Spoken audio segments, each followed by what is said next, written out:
सत्याग्रह का उदय।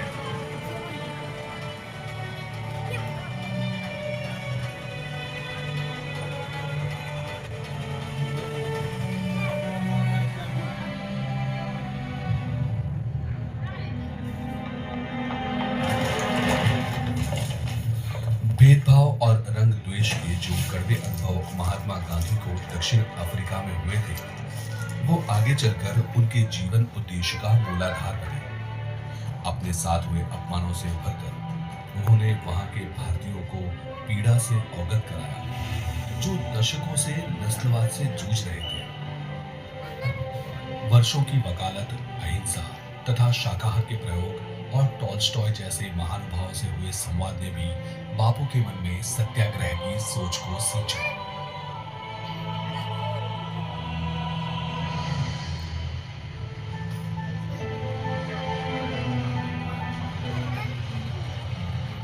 1893 में गांधी जी दक्षिण अफ्रीका आए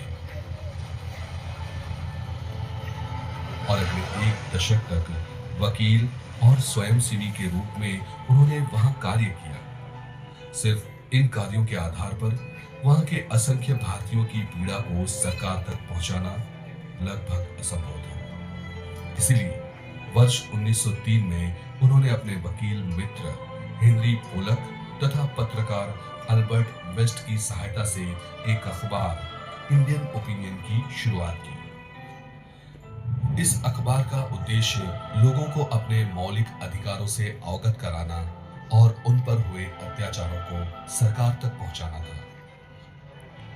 वर्ष 1904 में इसके लिए उन्होंने नगर से दूर एक फार्म खरीदा, जो आगे चलकर फिनिक्स सेटलमेंट कहलाया।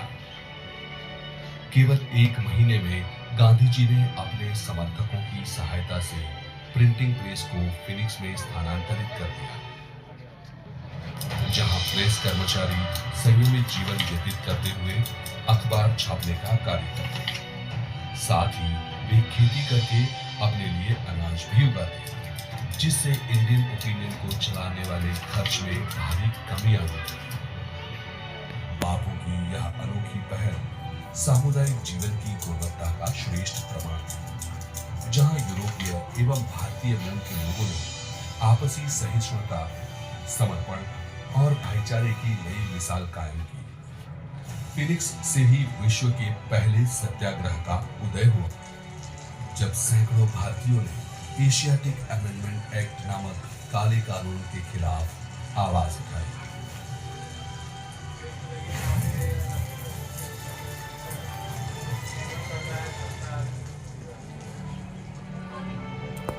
गांधी जी के आदर्शों से प्रभावित हरमन कालेनबाख ने उनके नस्लवाद के विरोध का समर्थन करते हुए जोहानिसबर्ग की अपनी 1100 एकड़ की भूमि समर्पित कर दी। इस भूमि पर वर्ष 1910 में महात्मा गांधी ने टॉल्स्टॉय आश्रम की स्थापना की।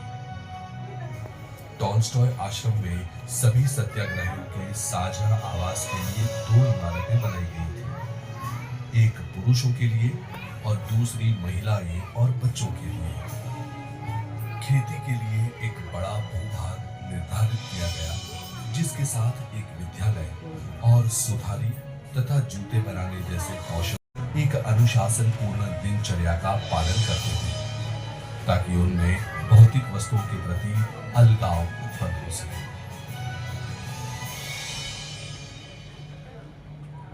सामुदायिक जीवन के महिलाओं पर पड़े प्रभाव का चमकता उदाहरण वर्ष 1913 में उभरा, जब सरकार ने भारतीय परंपरा से हुए विवाहों को अमान्य घोषित कर दिया था। टॉल्स्टॉय से कस्तूरबा गांधी और फिनिक्स से बापू के सहयोगी थम्बी नायडू की पत्नी वीरामल नायडू के नेतृत्व में इन महिलाओं ने न केवल इस कानून के खिलाफ आवाज उठाई, बल्कि ट्रांसवाल के हजारों श्रमिकों को पोल टैक्स के प्रति जागरूक कर उन्हें भी सत्याग्रह से जोड़ा। देखते ही देखते 20,000 से अधिक सत्याग्रही इस अभियान से जुड़ गए, जिससे स्थानीय अर्थव्यवस्था पूरी तरह ठप पड़ गई और पहली बार अहंकारी सरकार को सत्याग्रह की शक्ति का एहसास हुआ।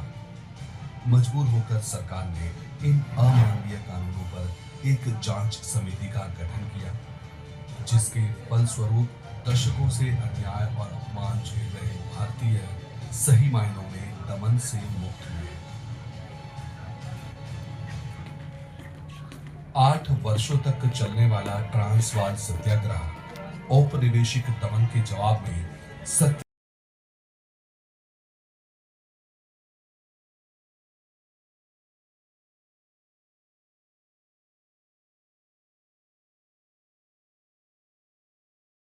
के जीवन उपदेश का उदय